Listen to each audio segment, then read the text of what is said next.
டக்குன்னு பேச்சுலர்ஸ் கூட செய்யலாம் இதை. அதுதான் நீங்கள் பண்ணுற ரெசிபி எல்லாமே வந்து டெய்லி யாராவது ஒருத்தர் வந்து சேவ் பண்ணி வச்சுப்பாங்க. நிறைய வறுத்தரைச்சி அது மாதிரி செய்யலாம். பட் அது வந்து எல்லாரும் கொஞ்சம் கஷ்டப்படுவாங்க. இது வந்து டேஸ்ட்டாகவும் இருக்கும், சிம்பிளாக ஈஸியாக பண்ணிடலாம். யூஸ்வலாக கேரளாவில் வந்து பார்த்திங்கன்னா பீஃப் வந்து இதில் பண்ணுவாங்க. ஸோ நம்ம வந்து அதுவே மட்டனில் பண்ணுறோம், சிக்கனில் பண்ணலாம். ஸோ இதெல்லாம் போட்டு மசாலா பசங்காச்சு அடுத்தது குக்கரில் மாற்றிடலாம்.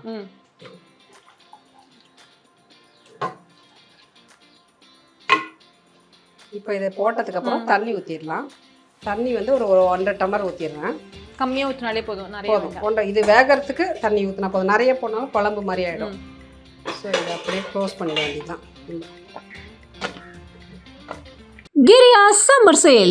Buy any AC and get free on 2 nights 3 days holiday package.